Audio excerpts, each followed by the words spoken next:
Hi everyone, I'm Stephen.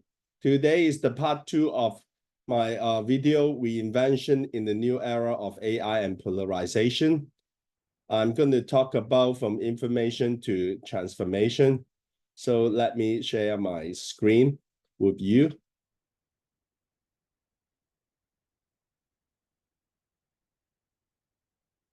Last time we talked about the old way and the new way of transformation. And today we're going to go into the details. So first of all, I want to explain to you about this universal rules of life, which is called the law of polarities. Or you can see this yin-yang symbol, which is a famous sign in the Chinese philosophy. So basically, we're living in the world of duality with opposite polarities. So everything in the universe has both sides, okay? So can be positive or negative, can be physical and non-physical. And we use yin, which is feminine, passive and inner, and yang, masculine, active, and outer. So everything in this dimension has both polarities. So you cannot live without the other. It's just like a magnet. You cannot cut it into half and have only one polarity. It must have both. So this is a very important concept, which applies in both our physical and non-physical world. So in 2016, I published this book called Life Mastery Journal, which is basically a gratitude journal, which summarizes all I have learned over the years from personal development gurus. But I realized that, there's something missing. And let me talk about the mind, body, and environment connection. So where your attention goes, the energy flows.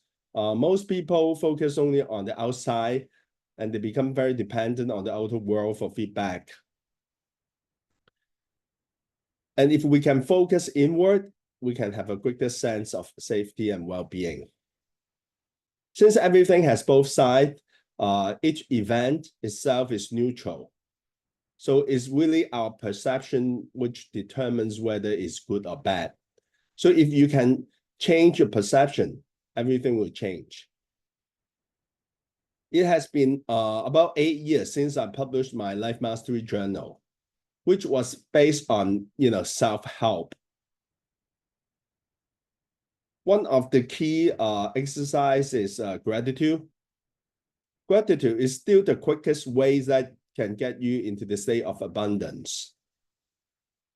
I've come to realize that some of these practices in the journal, such as affirmation and visualization, do not work very well for many because their bodies are conditioned to the past with negative emotions, such as lack, scarcity, shame, and fear. Our life is basically a reflection of our energy and our subconscious mind. And thoughts and emotions, they carry energy imprints. They're reflecting what's inside our inner world. So instead of just intellectual understanding, the embodiment of the energy is really key for transformation. Human beings are pattern seekers. So our home, the objects and furnitures around us associated with different emotions, if they're associated with stress, can trigger our emotions.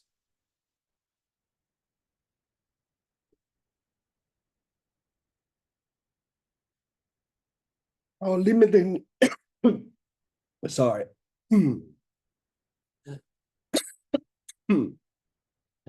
Our limiting beliefs, unresolved issues, and emotions can cause stagnant energies, in addition to environmental factors. Therefore, there is a mind, body, and environment connections. We can cleanse ourselves and our home and declutter regularly, which can create more space, bring order, and enhance our own energy, as well as our manifestation power.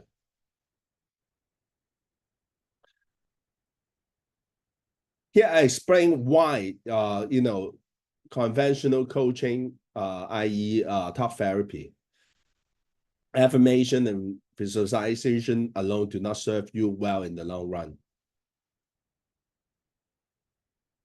Most people will quit after a while when they conform to their environment, especially when they have no accountability partners.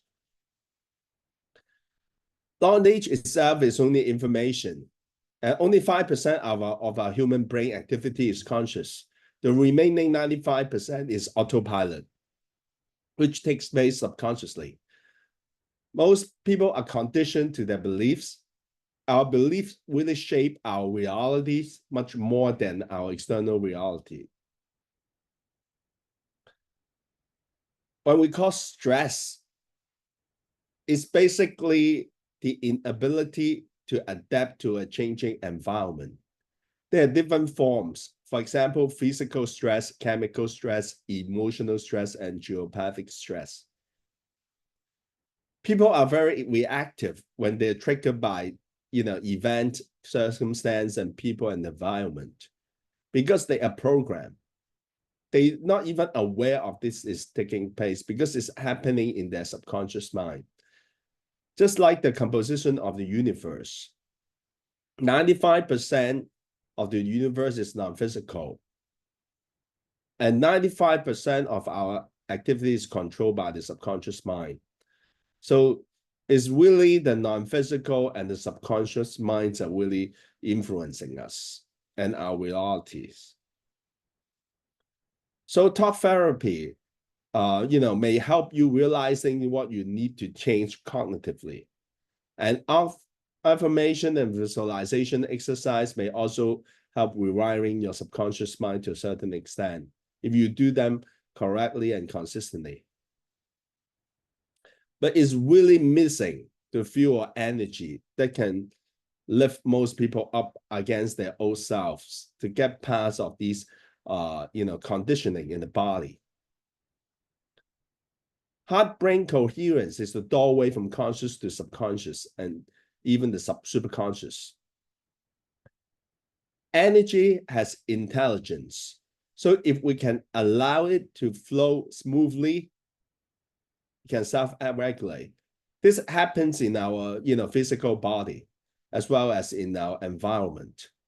So our job is to remove the blockages and allows these energy to flow through. So this life force energy is both inside and outside us. Okay, here is the new way of transformation. First of all, we look at the outer world. Because we're living in this duality, we are certainly affected by our outer world. So you want to take charge of your environment, which is your physical environment. Most of the people spend 90% of the time indoor. So where you live or where you work really matter. And also there are people around you. If you can create resonance or coherence energy, that you can elevate each other with this collective power, you'll become very effective. Because remember, previously we talked about your environment can really trigger your thoughts and emotion. So it's really the energy that affects your thoughts. Next step is to work on your inner world. So you want to upgrade your human OS by changing your old beliefs and habits, as well as your perception. For instance, most people would think they are not enough. So if you can change from not enough to enough and trust the process and believe that you are a creator of your life, as well as the universe is friendly, then your entire view will change. Instead of thinking with the victim mindset, you can perceive things are happening for you, not to you. So you have to be the one to initiate this change and be fully committed. Like the coach is only a catalyst. Next, you want to have a clear intention. I need to set your target. So what you want to achieve. It usually works better if you're also contributing to others with this intention. Then you work on your heart set in addition to your mindset that we talked about. And more importantly, you want to feel. Because by feeling it, you're actually, teaching your body, the correct emotions. So what you can do is you want to transmute your negative emotions such as anger and fear into elevated emotions such as joy, compassion, and gratitude. Because emotions carry energy, it can act as fuel for transformation. The alchemists actually transmute energy from one form to another. Next, you want to slow down your brain wave, and you want to aim at heart-brain coherence, because then you can open the doorway to access creativity and the non-physical world. Remember, you can't really make good and creative decisions when you are stressed. When you are in gratitude, you cannot be angry.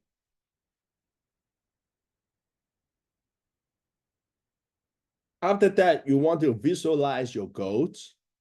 To bridge, I mean, certain key steps that when you're working towards your goal.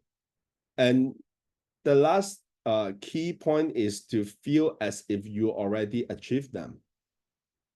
And then you let go of the need of control and surrender this intention and goal. So you don't want to control the process of how and when.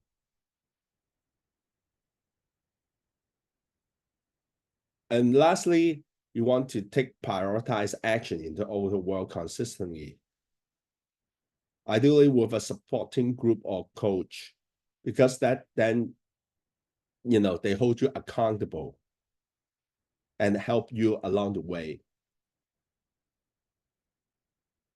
Here, I want to talk about the state of consciousness.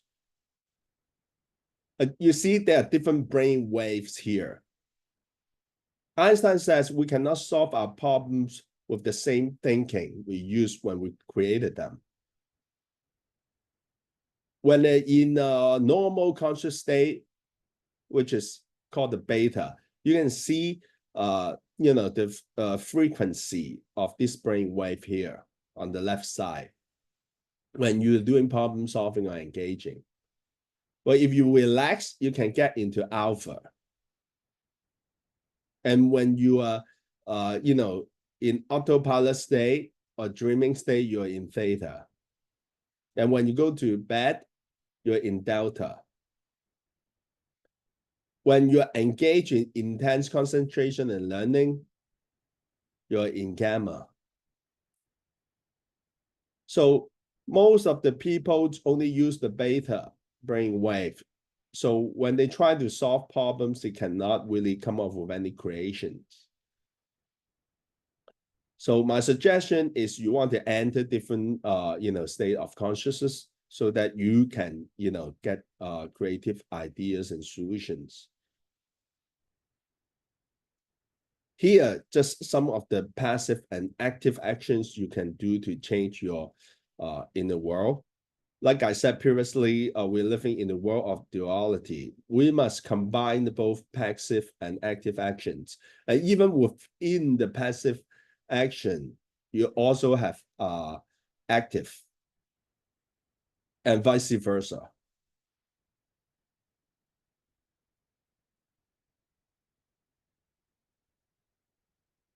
Because the topic is about reinvention in the age of AI. Here we want to talk about the impact of AI. In my opinion, AI must be balanced by wisdom. When I talk about wisdom, I'm not talking about the technical knowledge. I'm really talking about things like the energy science and the rules of life. So emotion, if you break down the word, is a combination of E and motions. And E, it's like energy.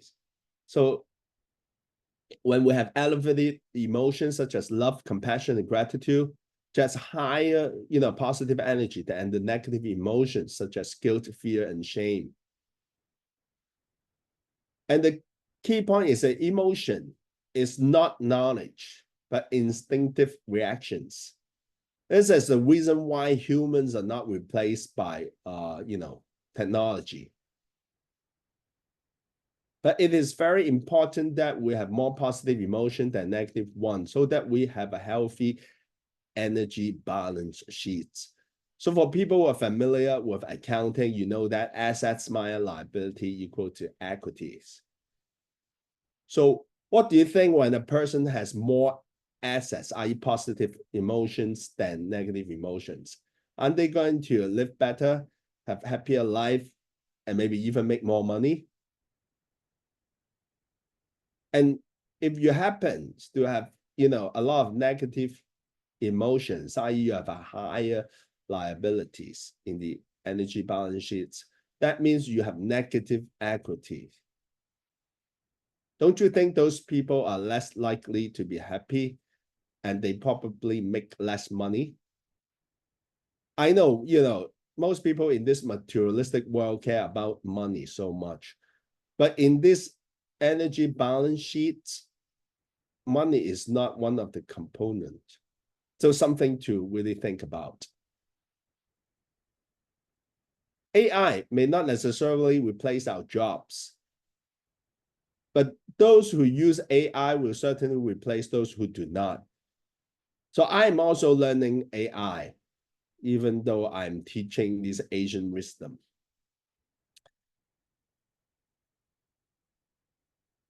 Areas like art, medicine, and education will always exist. It's just that the tools will change. According to Chinese metaphysics, period 9 is also, are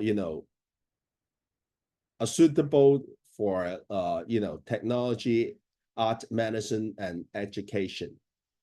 So I believe, these will, continue to be, a dominant area. Although I'm also in the feng shui business, most Chinese feng shui master and astrologers are forecasting that the upcoming years are quite challenging, especially for China and Hong Kong. Instead of passively focusing on the external world, I would rather be more proactive to focus on internal solutions, i.e. the things we can control, such as our emotions and perceptions.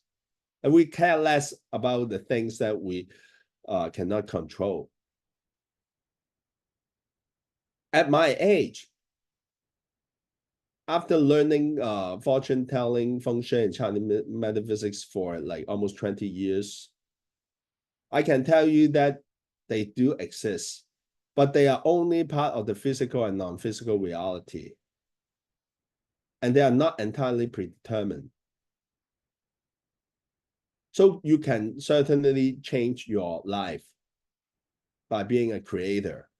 In order to have external feng shui or metaphysics work well in the long run, it's important that you also work on your inner feng shui.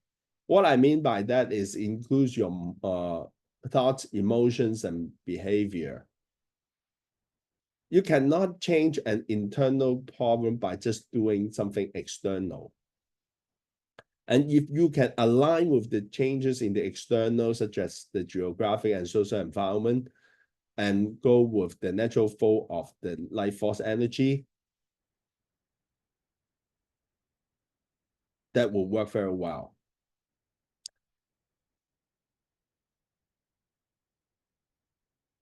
Now, I want to talk about the 4 essential skills in the age of AI. Some people said a student work for student C students, sorry. One of the primary reasons is that C students often have better EQ and SQ rather than IQ. And they're usually better in marketing and networking. And I certainly believe in that as well. So, just focusing on IQ is not going to get you, to reach, your goals. Prioritizing your goals, managing your time and saving time using AI, and living congruently inside out and achieving work-life balance. In that case, you have more time to spend on the things you enjoy as well as your loved ones. Okay, the first essential skill is adaptability. Change is inevitable and it is accelerating. Even if you are not changing jobs, your job is changing on you. Second, creativity and holistic thinking. AI does not replace our creativity, but can leverage it. Whether you're questioning the reliability and the bias of AI-generated information, your ability to examine, interpret, and reflect will set you apart. So you have to be able to discern. Third one is decision-making. AI can be a thought partner and a creative collaborator, but ultimately you are the one to decide. The true power of collaborating with AI comes from effectively balancing AI output with your own unique ideas and discernment. Soft skills such as verbal and nonverbal communication, emotional intelligence, and social intelligence, not just with human. Even when you're communicating with AI, one way to improve the output is to communicate clearly. So EQ is the ability to understand others and perceive social dynamics in ways that machine cannot. And there's a critical element to build connection and trust with others.